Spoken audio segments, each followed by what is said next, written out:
За сайн байцгаана уу? Өнөөдрийнхөө видеогоор та нартай хэрхэн яаж манифест хийх вэ гэдэг өөрийнхөө туршлагаасаа хуваалцахаар шийдлээ. За миний хувьд болохоор манифестыг амьдралдаа хэрэглээд зарим эерэг үр дүнгуудыг өөртөө авчирч чадсан байгаа. За та нар маань тухайлбал яг миний хойно харагдаж байгаа шиг мөрөөдлийн самбарыг бас би өөртөө хэрэгэлдэг. За түүнээс гадна би өнөөдрийнхөө хичээлээр та нартай өөрийнхөө хэрэгэлдэг хамгийн хүчтэй тийм манифестийн аргаар хуваалцахаар шийдлээ. За энэ маань болохоор төсөөлөн бод гар байгаа. За та нар маань ямар нэгэн зүйлийг жишээлбэл маш гоё хань ижилтэйгээ, маш гоё хайртай хүнтэйгээ гоё далайн эрэг дээр Мальдивд аялахыг хүслээ гэж бодъё. Тэгвэл бид нар энийг эхлээд өөрийнхөө оюун бодолтой яг болсон мэтээр мэдэрнэ. За ингэхдээ хүмүүс маань хэлдэг би төсөөлсөн гэтээ ч тэр болохгүй штэ, ингэхгүй штэ гэж ярьдаг. Яг төсөөлөлтөд та бүхий л тавд нь мэдрэхүүгээ оролцуулах хэрэгтэй. За жишээлх юм бол би далайн эргээр найз залуутайгаа эсвэл нөхөртөөгөө аялаад явж гин би ямар байх вэ? Тэр миний гарт хүрэхэд мэдрэмж нь ямар байх вэ? Тэр надад яг юу гэж хэлэх үү? Оройн зоог тэр надад юу гэж хэлэх үү? Далайн эрэг дээр би ямар хувцастай байх вэ? Тэр надад юу гэж хэлэх үү? Тэр намайг яаж эрхлүүлэх үү гэд бүгдийн яг детальны болж байгаа юм шиг мөрөөдөх хэрэгтэй.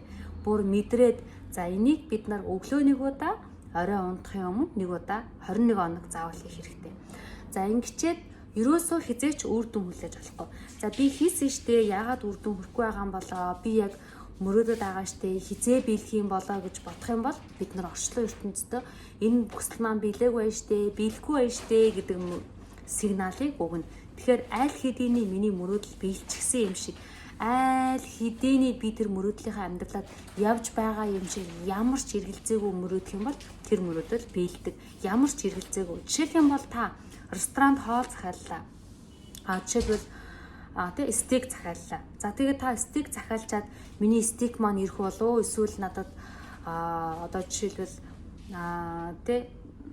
өөр шүлтэй хоол ирэх болов уу гэж та бодохгүй шүү дээ. Та ресторанд зөөгчдөр стейк гэж хэлсэн.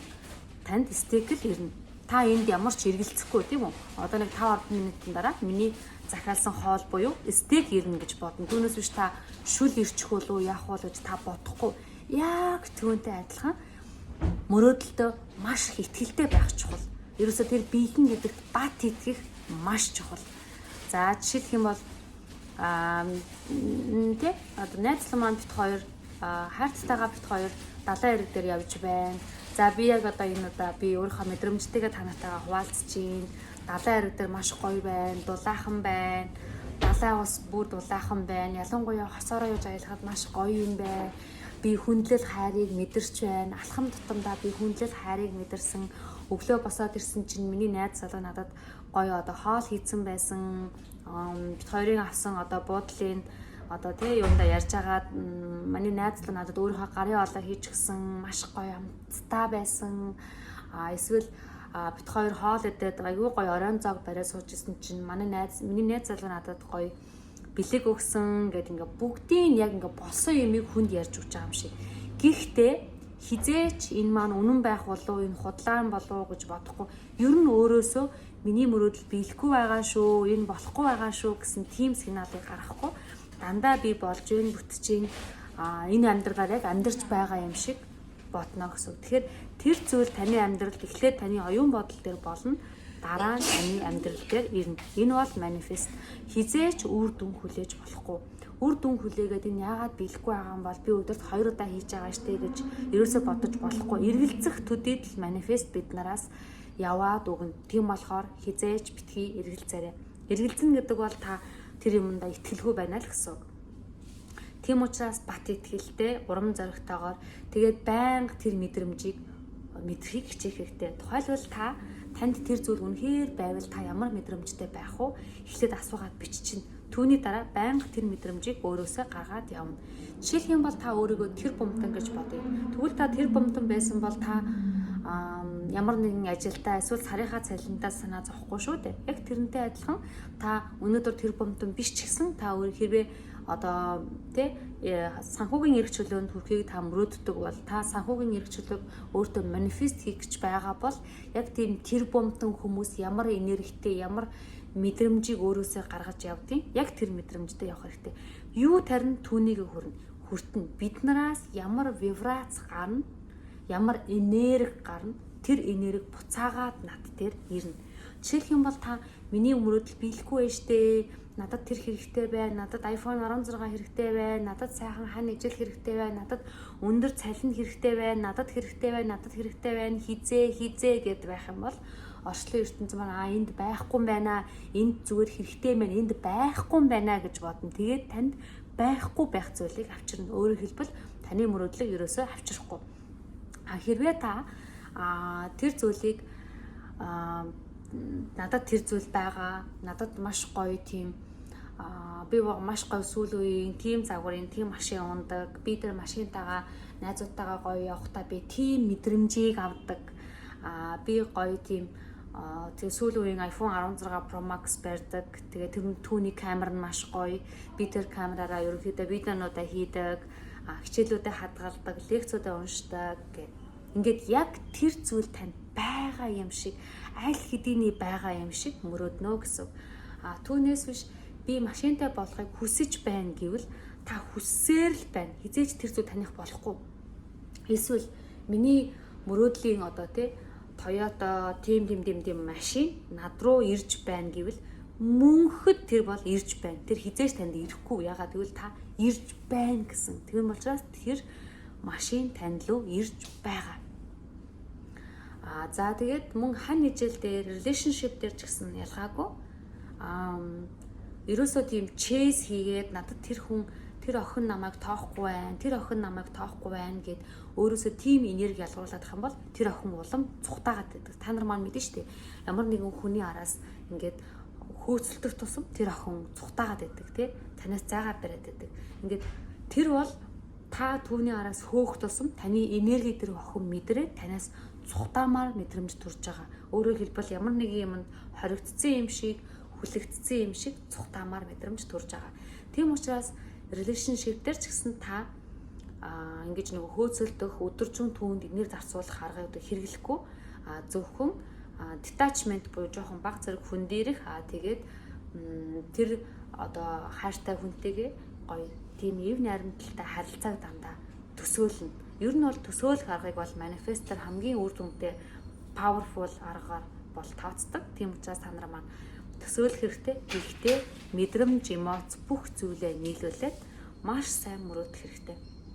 Тэгээд бас нэмэлтээр би мөрөөдлийн самбар хийхийг бол зөөлж байна. За мөрөөдлийн самбар маань болохоор маш гоё мөрөөдлийг маань биелүүлэх бүрэн боломжтой юм аргуудын нэг. Та бүх хүссэн зүйлүүдээ зааврынхын дагуу өөрийн гэсэн зааврынхын дагуу хийгээд та өглөө оройдоо өөрийнхөө мөрөөдөл рүүгээ хараад одоо энэ нүд буюу энэ харах эрхтнэрээ та өөрийнхөө далд хомсордаа тэр зүйл бол минийх гэдэг тэр сигналыг өгж байгаа гэсэн. Өөрөөр хэлэх юм бол энэ бол бас энерги. Тэгэхээр ерөөсөө энэ law of attraction буюу энэ таталцлынхын хуулийн дээр ерөөсөө бүх зүйл энерги. Энерги тэр дотроо вибрац буюу vibration буюу вибрац. Тэгэхээр таны энерги хэр өндөр байна, тэр тусмаа таны хүсэл мөрөөдөл маш хурдан биелнэ. Таны вибрац хэр өндөр байна, таны манифест маш хурдан биелнэ. Тэгэхээр вибрацийг өөрийнхөө тэр вибрацийг дээшлүүлэх аргуудыг бас хэрэглэх хэрэгтэй. Мөн одоо энерги дээшлүүлэх аргууд, бясалгал хийх, лаан дээр төвлөрөх, тэгээд дандаа талархал бичих гэдэг энэ энерги дээшлүүлдэг аргуудыг заавал хийх хэрэгтэй. Таны энерги өндөр байвал таны мөрөөдөл буюу манифест маш хурдан биелнэ. Түүнээс биш гомдлсон, надад тийм зүйл байхгүй байна гэдэг дандаа гомдолсон, айсан, уйлсан энэ үед бид нарын вибрац энерги маш доогуур байдаг. Доогуур хэлбэлцэл дээр хизээч гоё аз жаргал, мөрөөдөл, манифест байдаггүй. Тийм учраас та нар маань заавал гоё өөрийнхөө энергийг гоё дээшлүүлээд гоё энерги дээшлүүлдэг тийм гэрцтэй музикууд өргөдөл байгаа. Тийм хөгжмүүд сонсоод далайн усанд ороод, давстай усанд ороод, эсвэл meditation бясалгал хийгээд, эсвэл гоё талархал хийлээд, өөртөө гоё магтаалын үгнүүд хэлээд ингээд ирэх юм бол бид нарын вибрац маш их биелдэг. За тэгээд эцэст нь гэж хэлэхэд би энэ хүү одоо мөрөөдлийн самбарыг сая 8 сарын сүүлээр хийсэн. За тэгээд би 1 сарын дараа буюу 9 сарын сүүлээр 10 сарын ихээр би нэг сар хагасын дараа би эхний мөрөөдлүүд маань биелээд би Европоор аялаад ирсэн байгаа. За тэгээд энэ дээр бас өөр зарим нэг зүйлүүд маань бас биелчихсэн байгаа. Тэгэхээр та нар маань гоё мөрөөдлийнхаа самбарыг гоё энергитэй сэтгэл санаа нь маш гоё өөдрөг байгаа үедээ хийгээрэй. Тэгээд түүнээс гадна саяных миний хэлсэн энерги дээр анхаарад тэр таны хүсэж байгаа юу ч байсан бол бүх зүйлийг манифест хийх боломжтой. Тэр хүсэж байгаа зүйлийг айл үжээ таних болцсон юм шиг мэдрэж тийм мэдрэхүүг хийх хэрэгтэй. Хизээч үр дүн хүлээж болохгүй. Хизээ болох юм болоо, хизээ биелэх юм болоо гэж бодох юм бол танд байхгүй гэсэн үг. Та байхгүй болохоор хизээ биелэх юм болоо гэж бодож байгаа гэсэн. Хэрвээ танд байсан бол та хизээч тэгж бодохгүй. Яг тэрнтэй адилхан та хоолоо захиалчаад хоол маань ирэх болоо, ирэхгүй болоо гэж санаа зовж суудгүйтэй адилхан орчлон ертөнцид өөрийнхөө хүслийг явуулчаад манифест хийчээд тэр маань ирэх болоо, ирэхгүй болоо гэдэгтэр эргэцэж болохгүй шүү гэж хэлмээр байна. Ингээд дараагийнхаа видеогоор уулзтлаа. Түр баяртай. Нэрээ дашрамд дуулахад манай Fires Academy манифест сургалт маань тун удахгүй явагдаж байгаа. Тэгэхээр та нар маань ч гэсэн өөрийнхөө амьдралыг өөрчлөөд хүссэн амьдралаараа амьдрах, аз жаргалтай амьдрах тэр гоё амьдралыг дуудмаар байгаа бол бүр хүснээрээ бүр хязгааргүй аз жаргалтай амьдрахыг хүсэж байгаа бол манай манифест сургалтанд хамрагдаж манифест хийхдээ детальны арга заавруудыг, техникүүдийг нэг нэгээр нь заалгаараа би доор өөрийнхөө пэйжийнхаа линкийг холбоосыг тавьчих. Та нар маань тэр холбоосоор ороод манифест сургалтандаа бүртгүүлээрэй.